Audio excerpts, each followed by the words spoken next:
सरकार ने खड़े किए थे मुखौटे, वो भी देश के सामने नंगे हो गए थे, और जो असली किसान थे वो भी सरकार के सामने आ गए थे, जिन्होंने 13 महीने आंदोलन किया। अगर नकली थे तो काहे को घुटनों पे आके जो है तीनों कृषि कानून वापस लिए? नकली थे ना। अगर नकली थे तो ना पहले नकली थे ना आज नकली हैं, वो आज भी असली हैं और वो कल भी असली थे, आगे भी असली होंगे। और इतनी लंबी लड़ाई असली ही लड़ता है, नकली के बस की टिकना नहीं है। के साथ डटे रहना चाहिए, और इस बार जब खड़े हुए हैं तो जब तक सारी जो डिमांड है वो पूरी ना करे सरकार, तब तक आंदोलन चलना चाहिए, बंद नहीं होना चाहिए, कदम पीछे नहीं हटना चाहिए, कदम पीछे नहीं हटना चाहिए। और सरकार कितनी भी कोशिश करे उन्हें गुमराह करने की, उन्हें गुमराह नहीं होना है, सरकार के झांसे में नहीं आना है। और आंदोलन पूरी तरह से जैसे पहले किया, संवैधानिक तरीके से, लोकतांत्रिक तरीके से और पूरी तरह शांतिपूर्वक तरीके से आंदोलन। जो ये डिमांड है कि कर्जा जो है, किसानों का कर्जा माफ किया जाए, क्या कोई नाजायज डिमांड है? बिल्कुल जायज डिमांड है।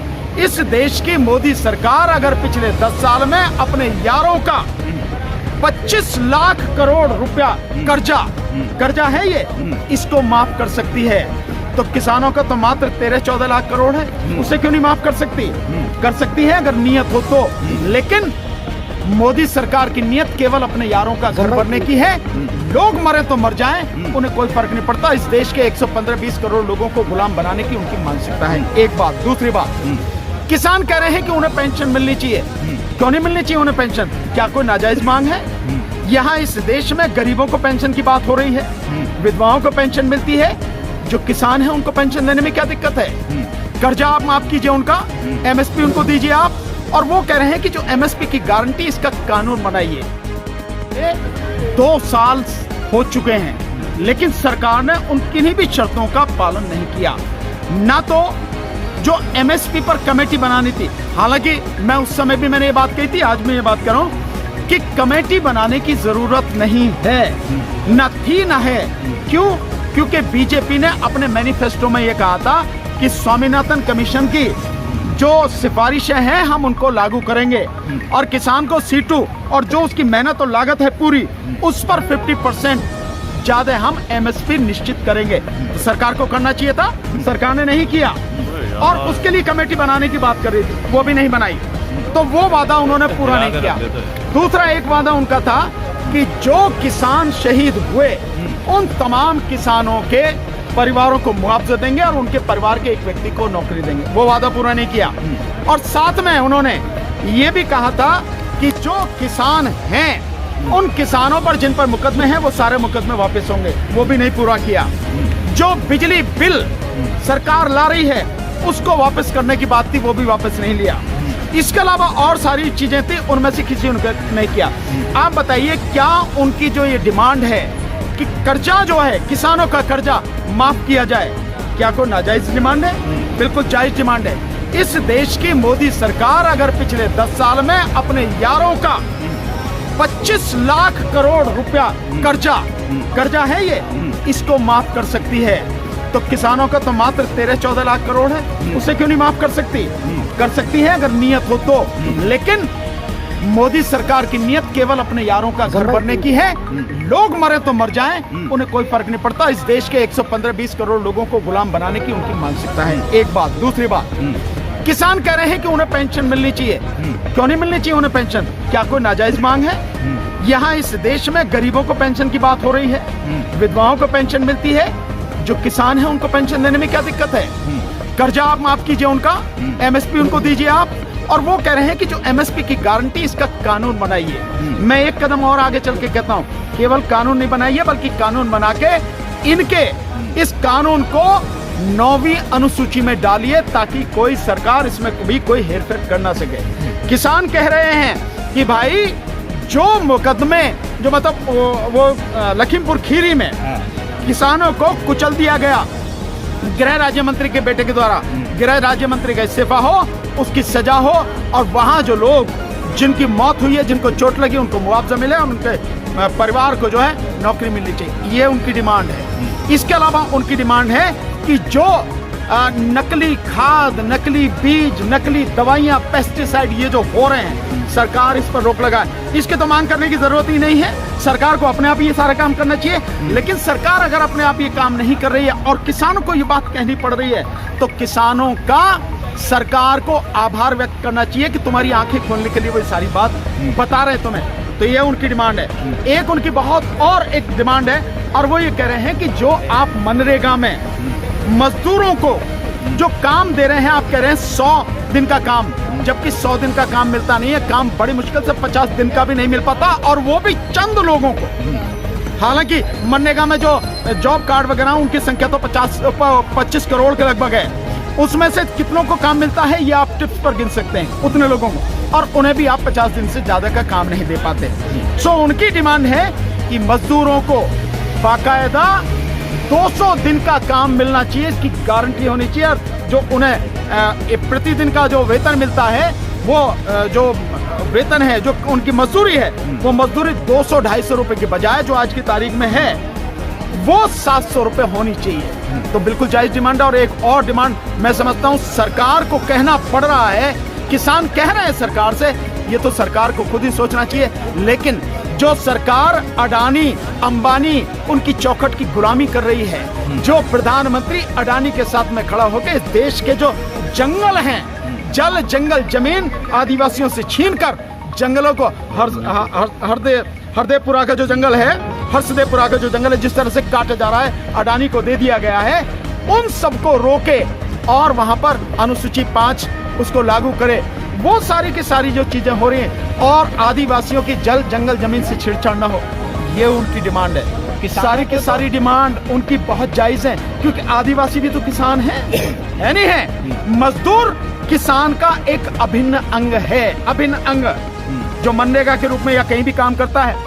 इस देश में 14 करोड़ 64 लाख किसान परिवार हैं, साथ में 10 करोड़ खेतीहर मजदूर हैं जो खेती में ही काम करते हैं। कुल मिला के 25 करोड़ परिवार, यानी लगभग 100 करोड़ के लगभग किसान और मजदूर इस देश में हैं, जो जमीन से जुड़े हुए हैं। इनके लिए वो लड़ रहे हैं। तो इन लोगों की बैरिकेडिंग है, लगता है अंदर घुस पाएंगे? बात ये नहीं है कि घुस पाएंगे नहीं घुस पाएंगे, बात ये है कि देश की सरकार, केंद्र सरकार और राज्य सरकार दोनों किस तरह से लोगों के संवैधानिक अधिकारों को कुचलने पर तुली हुई है। किसान यहाँ दिल्ली आना चाहते हैं, दिल्ली किसी के बाप की है क्या?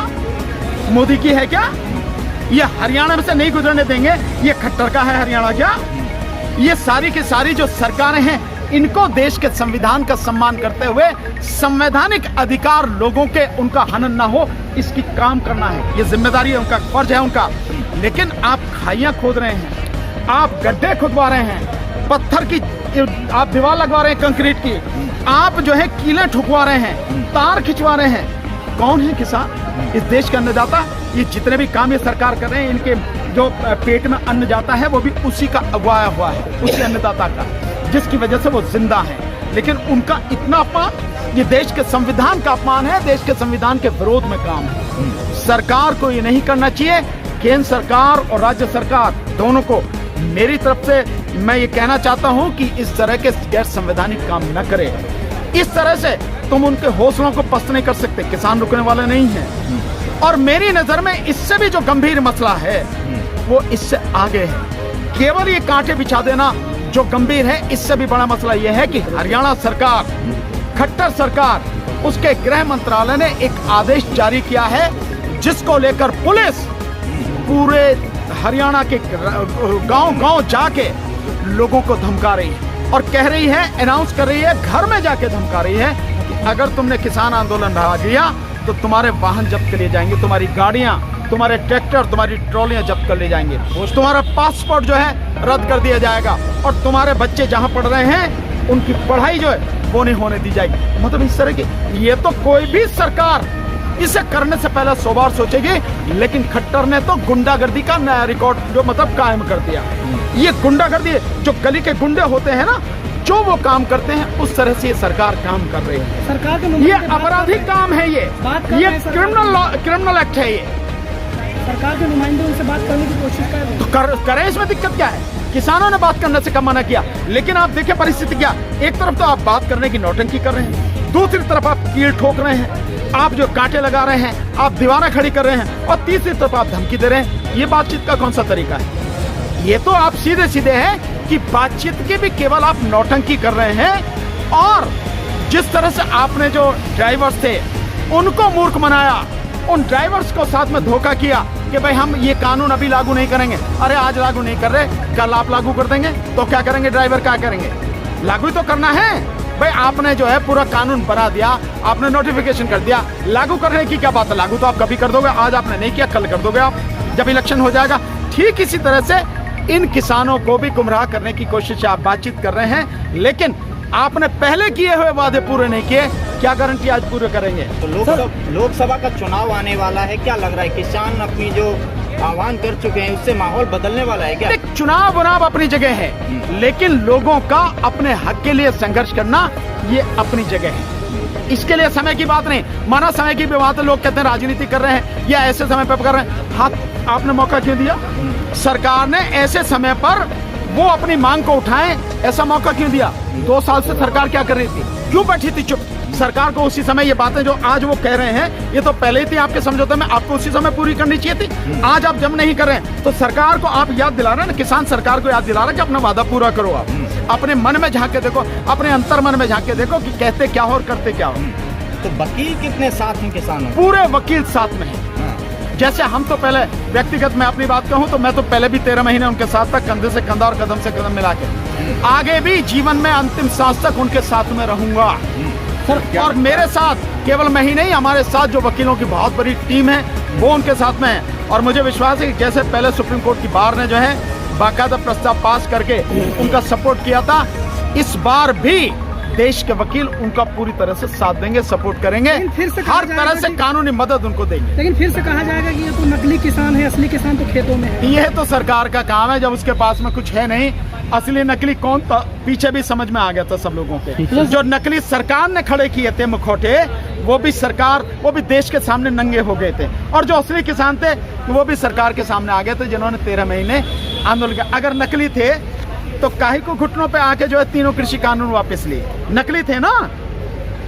अगर नकली थे तो ना पहले नकली थे ना आज नकली हैं, वो आज भी असली हैं और वो कल भी असली थे, आगे भी असली होंगे। और इतनी लंबी लड़ाई असली ही लड़ता है, नकली के बस की टिकना नहीं है। इसी के साथ डटे रहना चाहिए। और इस बार जब खड़े हुए हैं तो जब तक सारी जो डिमांड है वो पूरी ना करे सरकार, तब तक आंदोलन चलना चाहिए, बंद नहीं होना चाहिए, कदम पीछे नहीं हटना चाहिए, कदम पीछे नहीं हटना चाहिए। और सरकार कितनी भी कोशिश करे उन्हें गुमराह करने की, उन्हें गुमराह नहीं होना है, सरकार के झांसे में नहीं आना है। और आंदोलन पूरी तरह से जैसे पहले किया, संवैधानिक तरीके से, लोकतांत्रिक तरीके से और पूरी तरह शांतिपूर्वक तरीके से आंदोलन अंत तक अपनी मांगे पूरी होने तक चलाएं। इतना ही मेरा कहना है।